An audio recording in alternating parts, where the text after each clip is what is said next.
Yang berusaha, Dr. Zunika binti Muhammad, Deputy Director General of Macro, the Economic Planning Unit, Prime Minister's Department. Yang berusaha, Mr. A. Maniam, Deputy Secretary General, Policy and International Ministry of Human Resources. Ladies and gentlemen, good morning and salam sejahtera. Thank you to each and every one of you for being here today. On behalf of the Strategic Change Management Office and the Social Economic Research Initiative, SERI, we are very pleased to welcome you to the webinar on digital talent in Malaysia, challenges, opportunities, and trends. Of course, as I mentioned earlier, the SCMO is an agency under the Economic Planning Unit entrusted to ensure the delivery of the initiatives spelled out in the Malaysia Digital Economy Blueprint and the National 4IR Policy. I'm happy to acknowledge that we have received remarkable cooperation from various government agencies, private sector, academia, and various non-governmental organizations. As we begin shifting in the high gear towards digitalization, there is a need to establish baselines and align our strategies according to the realities around us. Decisions must be based on actual data analytics. Following inputs from the multi-stakeholder engagement organized by MyDIGITAL Alliance as well as the MyDigital Engagement Day, the SCMO collaborated with SERI to conduct a survey to identify the current situation and the digital talent requirements in the country. We will hear more about the findings, after this. But first, I would like to invite Yang Berusaha Dr. Zunika binti Muhammad, Deputy Director General, Macro, once again to deliver the opening remarks on behalf of the Economic Planning Unit. The floor is yours, Doctor.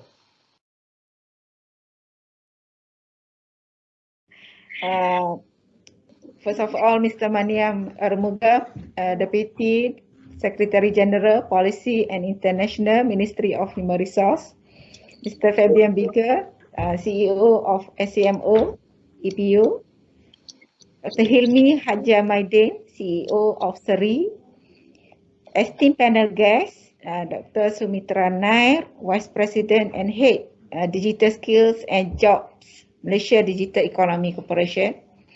Mr. Adrin Azli, Chief Digital Officer, Petronas. And Professor Elizabeth Lee, Chief Executive Officer, Sunway Education Group. Ladies and gentlemen, thank you for joining us this morning and be very patient with us to discuss the very important and critical issue of talent. Talent is what powers each and every policy, strategies, and initiative.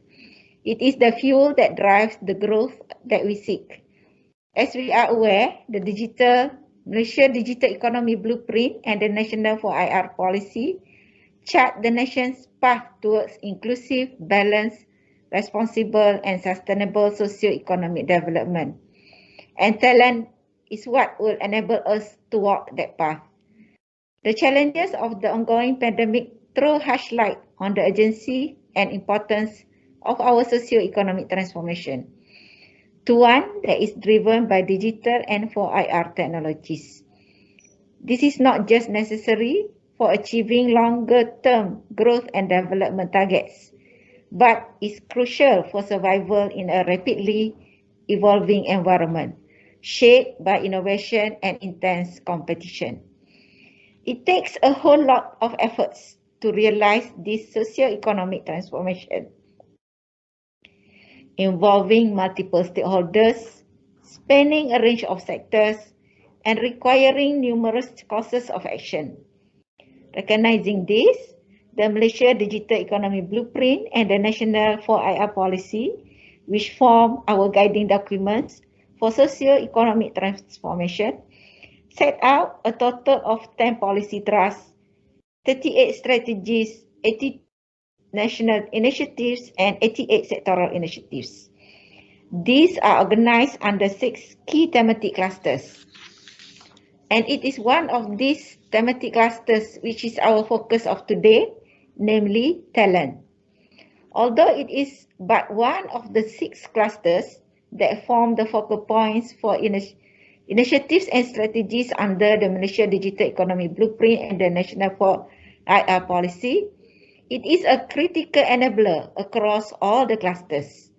the digital transformation of the public sector, driving of emerging technology adoption, development of the digital economy, building of digital infrastructure, as well as the creation of digitally inclusive society, all rely on the existence of the right talent, competencies, and skills to execute the strategies and initiatives within each cluster. To this end, there is much to be done by the governments, and key initiatives under the talent cluster range from efforts to improve the ecosystem and infrastructure for digital talent and skill development, led by the Ministry of Education and Ministry of Higher Education, to efforts to streamline reskilling initiatives by various government agencies, led by the Ministry of Human Resources. Nevertheless, the breadth and depth of efforts required to realize our vision for the future go beyond what the government and its institutions can achieve alone. It is for this reason that Malaysia Digital Economy Blueprint and the 4IR policy envisions a whole-of-nation approach that is required for success. Ladies and gentlemen, the whole-of-nation approach looks to innovative partnerships with our stakeholders to help address issues, overcome challenges, and deliver an initiative under the Digital Economy Blueprint and 4IR policy documents. I would like to take this opportunity to entreat all our stakeholders, be it from the private sector, corporate world, academia, or civil society, to collaborate with us in this whole-of-nation effort. I encourage each of you to view your own endeavors to remain relevant and competitive in an increasingly digitalized and technology-driven world, as complementary and synergistic to government efforts. With this lens, I hope the people-private-public collaborations and vision under the whole-of-nation approach will materialize and emerge as a key contributor to our success. The whole-of-nation approach also enables all stakeholders, including the private sector, academia, and civil society organizations, to have a say in the direction of progress of the Digital Economy Blueprint and the 4IR policy through representation of the Digital Economy and 4IR Steering Committee.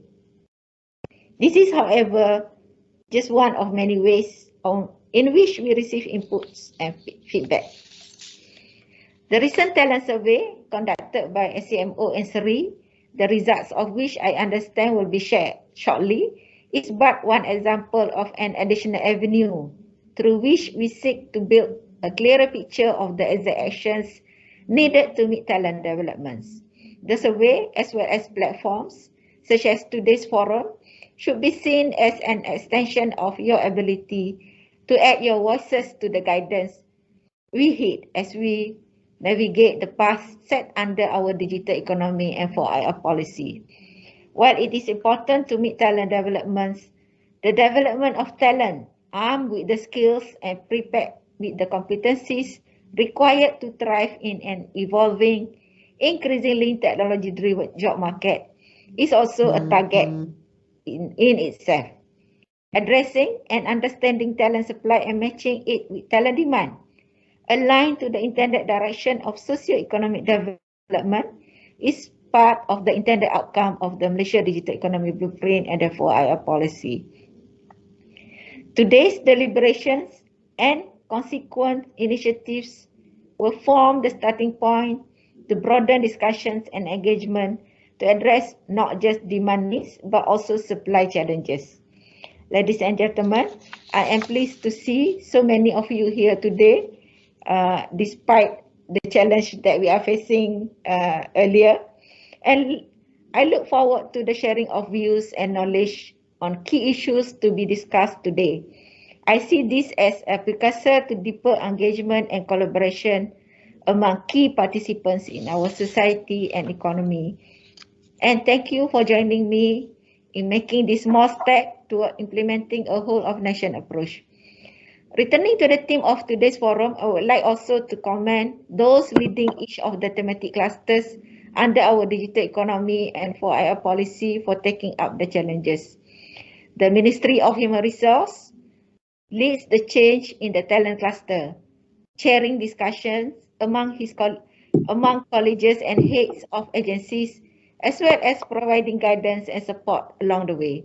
The cluster leads are instrumental in enabling the intricate and multiple phase plans set out in our policies to be efficiently and effectively overseen in a manner that provides focus and improve overall efficiency and accountability. With that, I would like to leave you in the good hand of Mr. Maniam, the Deputy Secretary General, Policy and International, Ministry of Human Resource, and wish you a good and fruitful discussion today. Thank you very much.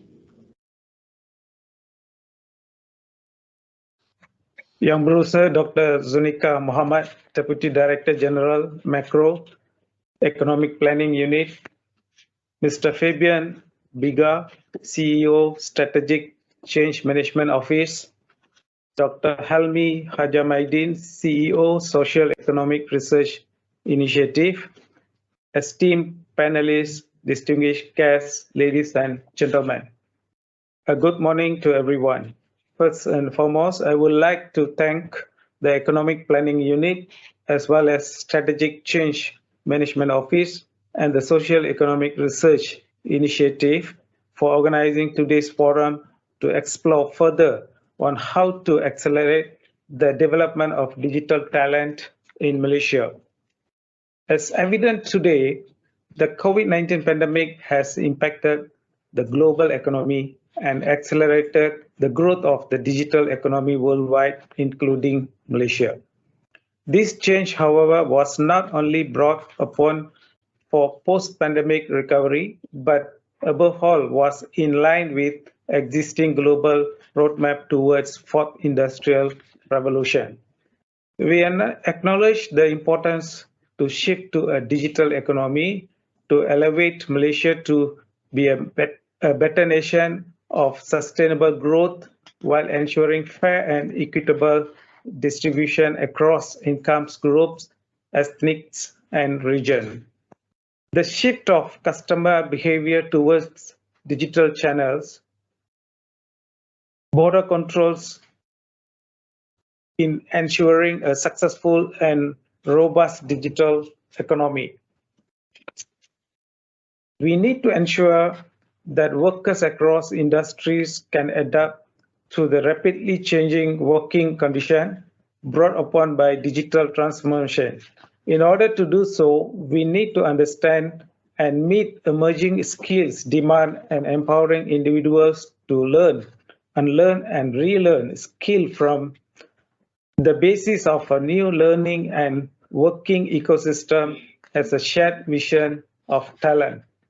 This requires change by moving away from traditional front-loaded accreditation and siloed certificates to a holistic talent pipeline consisting of system of lifelong learning infused with shared set of skill-based indicators. As it distinguished guests and ladies and gentlemen, the Ministry of Human Resource as a lead for the digital talent cluster under MyDIGITAL initiative has been tasked with the critical challenge of planning, coordinating, and monitoring programs and activities that pave the way for digital talent that fulfill the needs and demand of the fast-paced digital economy.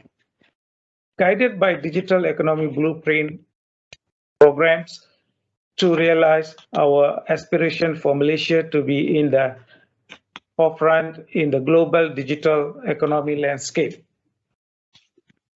Through this cluster, several programs have been initiated by the government, such as the Cerday program, which is a collaboration between Ministry of Education, Ministry of Finance, and Yayasan Asana. Under this program, 150,000 students from B40 families nationwide will be given a digital access by providing laptops, tablets, and data connectivity involving contribution worth of 150 ringgit million from 22 GLC and GLICs. as of 5th August 2021, about 91,998 units have been distributed to students from B40 families from 714 schools nationwide. The third quarter of 2021 and moving into 2022 will witness the implementation of several programs under this cluster, such as the strengthening of digital infrastructure at education institutions nationwide and enhancing digital competencies of educators by the respective ministries and agencies under the digital talent cluster. However, as we delve deeper into issues relating to the digital talent ecosystem and infrastructure, we recognize the gaps and challenges that needs to be addressed to realize the aspiration for MyDIGITAL initiative. In particular, the necessary need for digital talent that is able to compete in the global landscape. The Digital Talent Cluster welcomes collaboration, engagement, and support from our stakeholders within the industry for us to gain better insight and understanding on the digital skill and competencies needed by the industry. We are hopeful that the recent digital talent survey conducted by SCMO and SERI, as well as the panel discussion today, will provide insight and guidance to the cluster moving forward in realizing our global and deliver future and current talent that are adaptable, resilient, and competent. We encourage those with us today to take this opportunity to share input and views on matters related to demands, needs, but also addressing challenges in the delivery of digital talent supply. We are optimistic that today's forum is the beginning of further engagement and collaboration, and welcome further input and engagement for moving forward. With that, I would like to thank all of you. Thank you. Thank you, Mr. Maniam.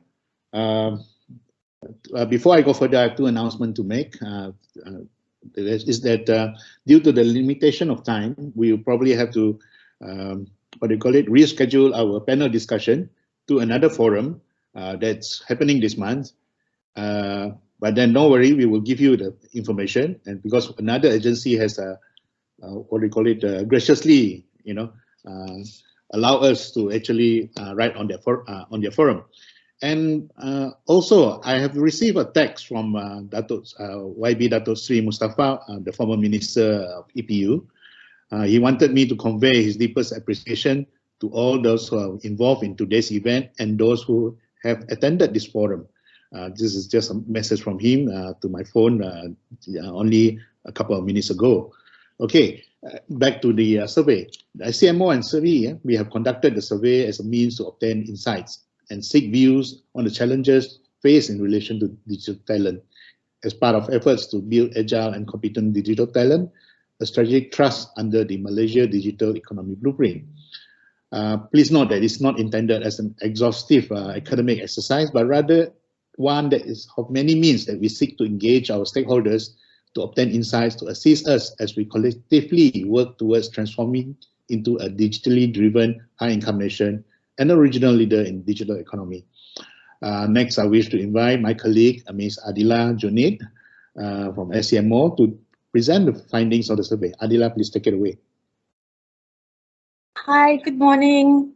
Thank you. Thank you very much, Fabian, Dr. Zunika, Mr. Maniam, distinguished speakers and guests. Thank you very much for your time this morning. And so, yes, before the formal release of this report shortly, the Strategic Change Management Office, or SCMO, would like to share some brief highlights and key takeaways from the survey jointly conducted with SERI. So let me just dive straight into it. So as Mr. Fabian mentioned earlier, the objective of the survey was to seek input on digital talent needs and challenges faced by the private sector, and also to seek views on recommendations to enhance the development of talent with the skills required to thrive in a digital economy. Just a quick background on the scope and methodology. The survey was conducted through an online form disseminated through the SERI and SCMO networks from the 1st to the 9th of July 2021. And the results are based on 70 respondents across various sectors and firm size. As you can see, a large number of the respondents were from the ICT sectors, but other sectors were represented, including financial and insurance, professional services, healthcare, transport and logistics, wholesale and retail, and manufacturing. Sectors such as tourism and F&B were also represented, and they're aggregated here as others. Respondents also varied in firm size, with the majority being from larger corporations, with some representation from the micro, small, and medium enterprises, as you can see. And just a quick note on methodology before we go into some of the highlights. In addition to open-ended questions to solicit unconstrained feedback, respondents were also asked to score various statements from 1 to 5 based on various descriptors such as impact or significance. And when we show a single percentage, this represents the aggregate of those scores across the responses received. Okay, so we'll go straight into some of the key highlights. So we saw input on the barriers to obtaining adequately qualified and capable talent in sufficient numbers that were faced by the respondents. And the top 2 reasons identified as barriers were, firstly, the skills gap in the local labour market, and secondly, the inability to attract specialised talent. So some of the insights provided from the respondents into those top 2 barriers included observations that there was still a gap between skills available at the entry level and those required by the job, as well as still a high dependency on foreign talent. Another view was that foreign talent was more value for money, and adopting the latest technologies would be costly, and higher salaries were needed in order to compete for the local talent available. On a positive note, respondents also did not identify employment passes as a barrier, particularly for those who had MSc status. Okay, moving to the next area that we looked at in the survey. As part of identifying the barriers to fulfilling the digital talent needs, respondents were also asked to choose which factors most impacted their ability to meet talent needs. The top 2 factors that they identified were, firstly, insufficiency of qualified candidates with adequate soft skills, followed by, secondly, insufficiency of candidates with adequate academic or technical qualifications. To have further insight into what they mean, respondents were also asked to rate the demand from a list of 16 soft skills and 27 technical skills drawn from the World Economic Forum Future of Jobs report. And here you can see the top 5 skills identified by the respondents as being mostly in demand. So for soft skills, by a long shot, the top 2 were critical thinking and analysis, as well as analytical thinking and innovation, followed by collaboration, English proficiency, and communication. From the technical skills, the top 5 identified were big data, analytics, and digital marketing, followed by artificial intelligence, data science, and cybersecurity. Moving on to the next area of coverage, the survey also looked into what are the top tools or actions respondents identified as having the highest impact in meeting their digital talent needs. So the top 2 were identified as, firstly, implementing internal training, and secondly, improving compensation packages. So some of the findings that were less significant were that physical location of operations and proximity to talent pools was not of high significance, with the respondent noting that digital enablement, geographical location is of less significance. Also, training by government agencies and ministries was not a top tool identified, and more than half the respondents did not use government resources. One of the main reasons being that a lack of awareness about the availability of the resources. So we asked for further insight into this, and respondents were asked to provide their views on which parties they viewed as best placed to address the digital talent needs. Responses emphasized the need for, among other things, multi-stakeholder collaboration, as well as public-private partnerships. respondents provided input such as incentives or subsidies that would be helpful, as well as further engagement between the public, private, and civil society sectors. So we also asked for some further input to help us understand demand for talent, and respondents were asked to identify from among a list of 29 potential technology-related roles, which roles existed in their organizations that remained vacant for more than 3 months. Here we are showing the top 5 that remained vacant, and they are in the areas of big data analytics, data science, cybersecurity, artificial intelligence, and cloud computing. The reason for this was attributed to several causes, mainly around tallying with what we'd asked earlier about the barriers, the lack of availability of talent with appropriate skills or experience that were within an affordable salary range.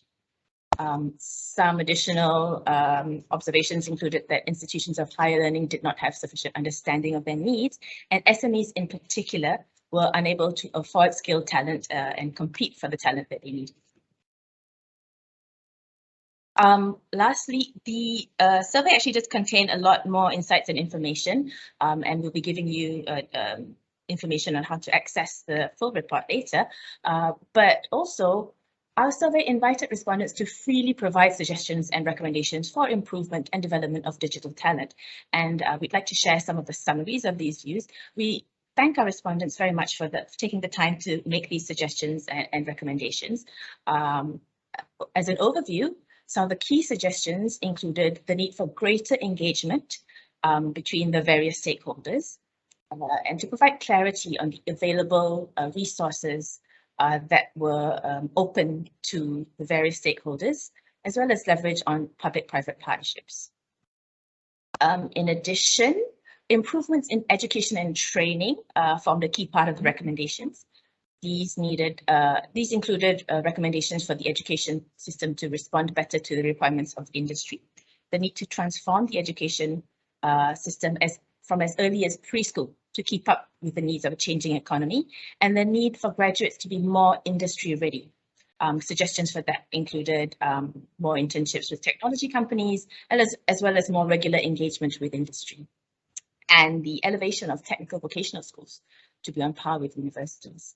Other recommendations included the need to transform human resources to be more proactive in developing skills and ability to match jobs with skills, as well as a recommendation to grow Malaysia as a digital talent hub, such as through introducing a tech talent visa and attracting high-skilled foreign talent around the world to make Malaysia really a destination for this talent.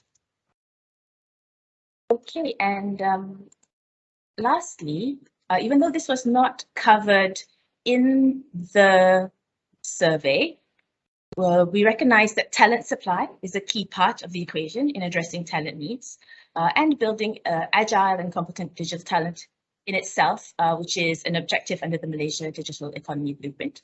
So to this end, the Manpower Department of the Ministry of Human Resources has kindly shared information as to the efforts to enable talent supply to better meet talent needs. So here is some high-level information on the fit of existing programs to equip talent with skills that are in demand. So as you can see, a fair number of the technologies identified in our 4IR policy are embedded in existing related programs being run, and there are 59 programs in total that map to 4IR related technologies. In addition, over the next 5 years, there are new areas being developed to meet the new demand. And lastly, just as a quick overview, here's a snapshot of the total numbers of graduates from the certificate, diploma, and advanced diploma courses in 4IR related technologies from the Manpower Department Training Institutes to provide some idea of the magnitude of the supply that potentially exists. And with that, thank you very much. We've come to the end of the brief insights from the SCMO and SERI survey on digital talent, but the full report will be available with much more information shortly. Thank you very much for your time, and we hope you find the survey insights helpful and insightful. Okay, Thank you, Adila. That's actually just to let you all know, it's Adila's hard work. It's her project when she first joined us. So, so that's why we let her present her project. And now I would like to invite all of you together along with Dr. Zunika, if Mr. Maniam is still around, to witness the symbolic, release of the survey report entitled "Digital Talent in Malaysia: Challenges, Opportunities, and Trend," published by both SCMO and SERI.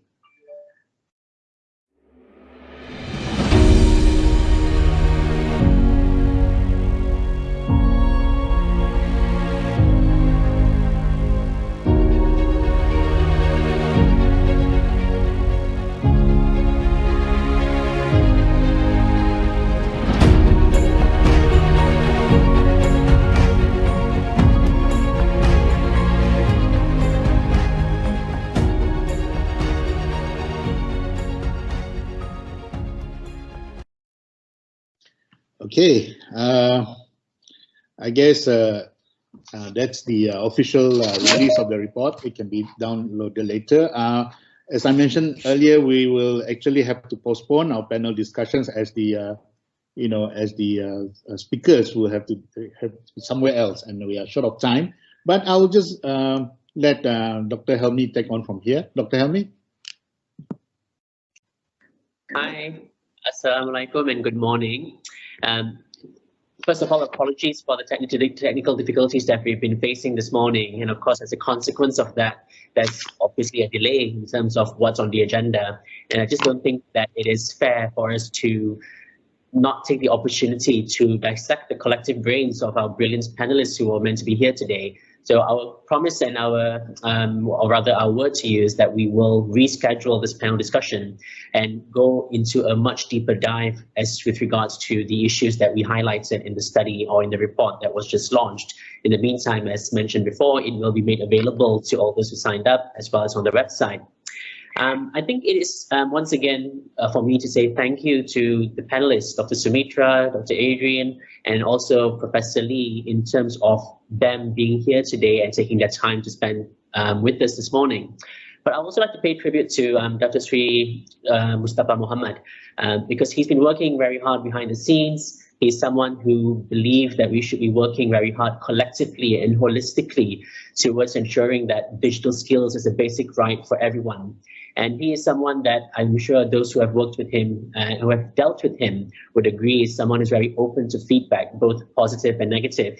And a lot of what we're seeing today in terms of the drive, the push to get SCMO moving, to get the digital economy, something that is done collectively across ministries and agencies, was done with his support.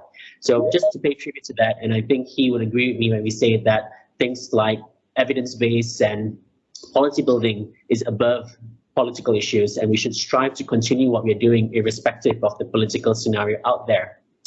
What this has highlighted to us is that the pandemic, although there are significant health and economic challenges, is also an opportunity when it comes to the digital economy. And it's probably the one positive light that we can see, not just in Malaysia, but globally. But with that comes issues of disruption, issues of skills, issues of talents. We have a point in time where there is increasing adoption of automation, artificial intelligence, machine learning, all these nice and fantastic words. But it is something that strikes fear into the hearts of many as well, especially when we're looking not only at people who are recently graduating, but people who are already in the workforce. So a lot needs to be done, a lot can be done when it comes to upskilling and reskilling individuals. And a global digital workforce, it's something that needs to be, I suppose, shaped in order to meet the rigorous demands of the future of work. We have to educate our children for jobs that are not only in existence, but jobs that at this point in time don't exist. And we need to do this across generations. We need to do this in a time when children are not going to school. And we are doing this at a time where we need to ensure that everyone has access and not just those who are already at the top T20 or T1. So we need to think about how we can get the M40s, the B40s, or whatever classification you want to use on board as well, so that when it comes to skilling, it is not something that is preserved for those who are already up there. So I think I will stop there. But once again, I would say thank you again for coming and joining us this morning. Please do have a look at the report.